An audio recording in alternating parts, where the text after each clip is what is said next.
Jangan lupa like, komen, dan subscribe. Karena apa? Subscribe itu gratis, tak bayar kan? Oke, jangan lupa like, komen, dan subscribe. Semoga bermanfaat.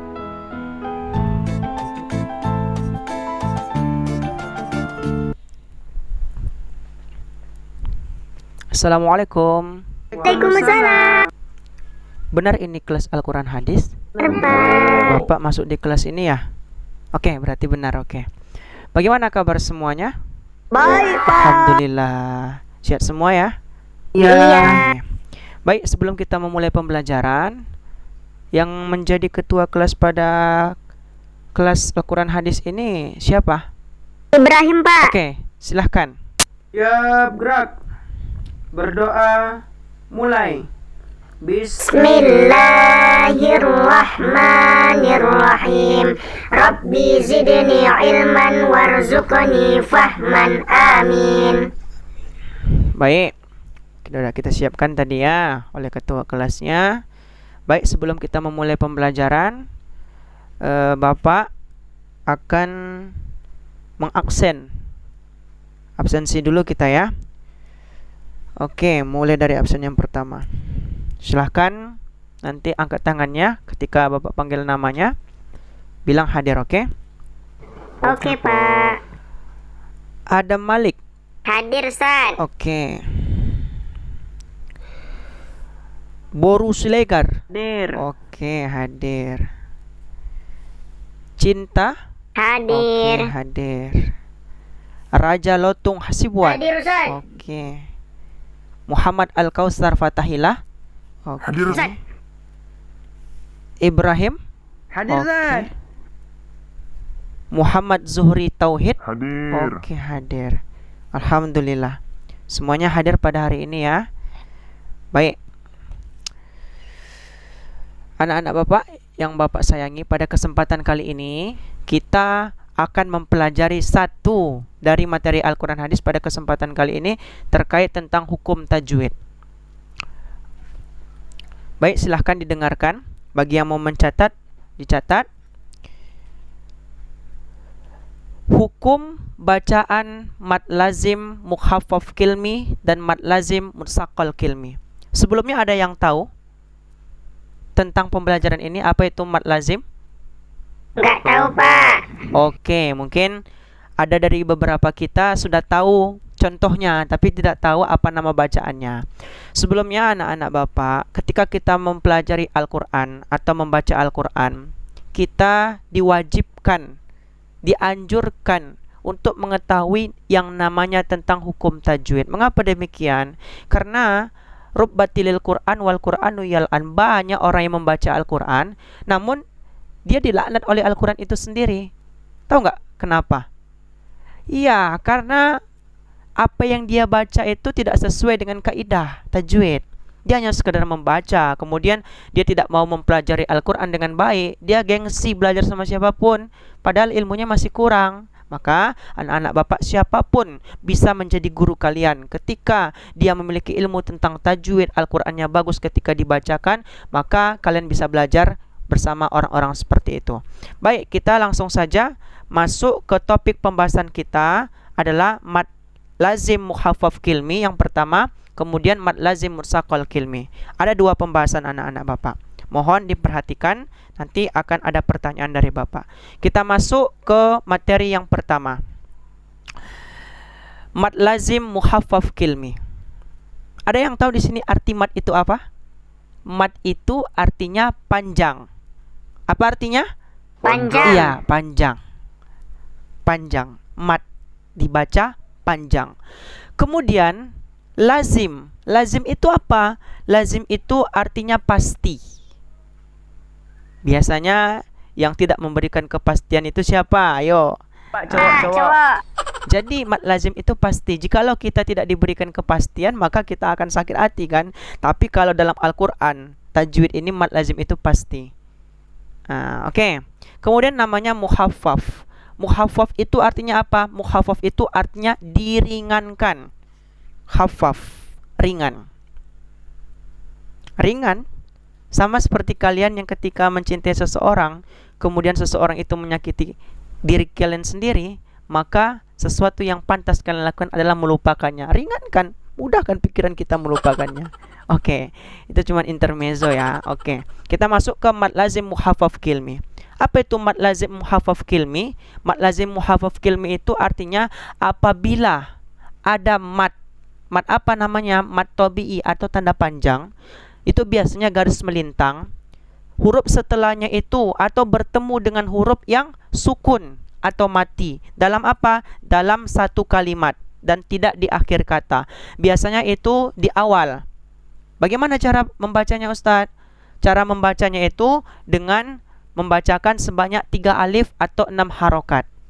Kita mengenal kalau misalkan 1 alif sama dengan 2 harokat, 2 alif sama dengan 4 harokat, benar. Kemudian 3 alif sama dengan 6 harokat. Inilah kalau mad lazim muhaffaf kilmi itu dibaca sebanyak 3 alif 6 harokat. Contohnya seperti apa? Contohnya itu cuma 2 di dalam Al-Quran. Di Quran surah yang sama, namun nomor ayatnya yang berbeda. Mungkin anak-anak Ustadz atau anak-anak Bapak bisa melihat di Al-Quran. Itu cuma ada 2. Yang pertama di Quran surah Yunus ayat 51. Dan Quran yang sama, Quran surah Yunus ayat 91. Lafaznya sama, tapi ayatnya saja yang berbeda. Lafaz yang menunjukkan itu mad lazim muhaffaf kilmi itu sama. Apa contohnya? Kita lihat di Quran surah Yunus ayat 51. Apa bunyinya? A'udzubillahi minasyaitonirrajim. Bismillahirrahmanirrahim. Thumma idza ma waqa'a amantum bih. Ada lafaz setelahnya itu al-ana. Itulah yang menunjukkan itu mad lazim muhaffaf kilmi. Bagaimana cara membacanya? Panjangkan dulu alifnya, kemudian baru masuk ke lam, karena lam itu sukun. Tadi apa katanya? Apabila ada mad asli atau mad panjang atau mad tanda panjang ketemu dengan huruf sukun dalam satu kata dan bukan di akhir kata. Oke, kita contohkan yang di garis bawah itu ya, yang warna kuning ya. Anak-anak Ustaz bisa melihatnya. Bagaimana cara membacanya? Al-ana. Panjangkan dulu alifnya itu sebanyak 3 alif atau 6 harokat. Bagaimana cara menghitungnya? Al-ana. Oke, kita sambung ke ayat selanjutnya sampai akhir katanya. Al-ana wa qad kuntum bihi tasta'jilun. Paham? Oke, kita masuk ke surat yang sama, masih Quran surat Yunus tapi ayat yang berbeda. Masih lafaz yang sama. Al-ana wa qad asaita qablu wa kunta minal mufsidin. Itu contohnya. Oke, sampai sini ada yang mau bertanya? Saya Ustadz, saya. Oke, silahkan Butet, silahkan Butet. Jadi gini Ustadz, mad lazim muhaffaf kilmi ini harus dibaca 6 harokat gitu ya Ustadz ya? Iya, dia harus dibaca 3 alif atau 6 harokat. Contohnya yang tadi yang Ustadz contohkan, al-ana. Oke, cukup. Ada lagi yang mau bertanya? Ayo. Kalau tidak ada yang bertanya, nanti Ustadz yang bertanya nanti. Oke. Berarti sudah paham semuanya ya? Insyaallah paham Ustadz, insyaallah. Jelas kok Ustadz. Baik, kalau begitu kita masuk ke topik pembahasan yang kedua adalah mad lazim mutsaqal kilmi. Anak-anak Ustadz, kalau tadi kita mengenal itu mad itu artinya panjang, lazim itu artinya pasti, kilmi itu artinya apa? Mutsaqal dulu. Mutsaqal itu apa artinya? Mutsaqal itu artinya berat, kilmi itu kalimat. Kalau mad lazim muhaffaf kilmi tadi apa? Mad itu panjang, mad lazim itu pasti, muhaffaf itu ringan, kilmi itu kalimat. Kalau di sini perbedaannya cuman kalau tadi diringankan bacanya. Kalau mad lazim mutsaqal kilmi itu dibaca diberatkan. Bagaimana caranya? Panjangnya itu sebanyak sama 3 alif 6 harokat. Namun ketika ada mat tabi'i atau mat asli atau garis melintang itu, huruf setelahnya itu huruf bertasdid. Kalau tadi kan huruf mati. Oke, kita masuk saja contohnya. Quran surah Abasa ayat 33. Apa bunyinya? Ayo lihat. Kita sama-sama baca. Bismillahirrahmanirrahim. Fa idza ja'atis sa. Ya, itu soho. Soho. Itu dia mad lazim musaqqal kilmi. Bagaimana cara membacanya? Panjangkan dulu baru masukkan ke huruf setelahnya bertasdid. Fa idza ja'atis sakhah. Panjangnya dulu, so-nya baru ke kho-nya. Sebanyak 6 harokat tadi. Kita masuk ke surah An-Nazi'at ayat 34. Fa idza ja'atit tammatul kubra. Jadi panjangkan dulu huruf yang panjang tadi atau baru masuk ke mimnya. Sebanyak 6 harokat, to-nya baru kita tasdidkan. Kemudian Quran surah Al-Baqarah. Udkhulu fis-silmi kaffah. Panjangkan huruf kafnya dulu yang panjang matobi tadi atau tanda panjang tadi, kemudian masuk ke huruf fa-nya bertasdid. Baik. Ada perbedaan. Sebelumnya Ustaz bertanya dulu. Apa perbedaan antara mad lazim musaqqal kilmi dengan muhaffaf kilmi? Perbedaan yang mendasar. Siapa yang mau? Oke, ayo Tukimin, silahkan. Baik Ustaz, kalau mad lazim muhaffaf kilmi dia dibacanya diringankan Ustaz. Bacanya panjangnya 6 harokat. Tapi kalau mad lazim musaqqal kilmi itu diberatkan dia Ustaz. Huruf setelahnya bertasdid dibaca panjang 6 harokat juga. Jadi perbedaannya itu Ustaz yang Tukimin ketahui. Mohon koreksinya Ustaz ya jikalau terdapat kesalahan. Terima kasih Ustaz. Itu yang Tukimin pahami Ustaz. Terima kasih Ustaz ya. Ya, oke, bagus. Betul, itu betul tuh. Jadi perbedaannya Ustaz kuatkan lagi ya, karena waktu terbatas. Maka betul kata Tukimin tadi. Jadi perbedaannya itu kalau misalkan mad lazim muhaffaf kilmi, dia itu bacanya ringan. Huruf setelah mad tabi'i atau tanda panjang itu, huruf setelahnya itu tanda mati, dibaca 3 alif atau 6 harokat. Tapi kalau mad lazim musaqqal kilmi, dia dibaca berat. Apa perbedaan mendasarnya? Apabila ada tanda panjang atau mad tabi'i setelahnya itu huruf yang bertasdid, panjangnya sama seperti muhaffaf kilmi tadi. Mad lazim muhaffaf kilmi panjangnya 3 alif atau 6 harokat. Oke. Al-Kausar, kenapa kamu bercerita? Nanti ketika Ustaz tanya, nanti kamu tidak tahu. Coba ulangi lagi.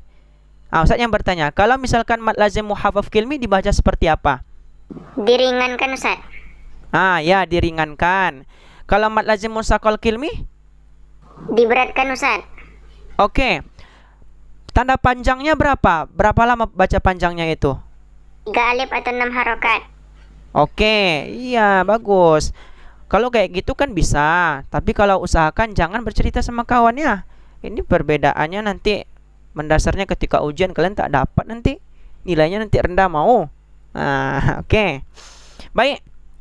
Jadi kesimpulannya, mad lazim itu terbagi 2. Ada mad lazim muhaffaf kilmi, ada mad lazim musaqqal kilmi. Kalau mad lazim muhaffaf kilmi itu dibaca diringankan. Apa perbedaannya? Ada mad asli atau tanda panjang, setelahnya itu huruf atau bacaan yang huruf sukun, tidak berharokat.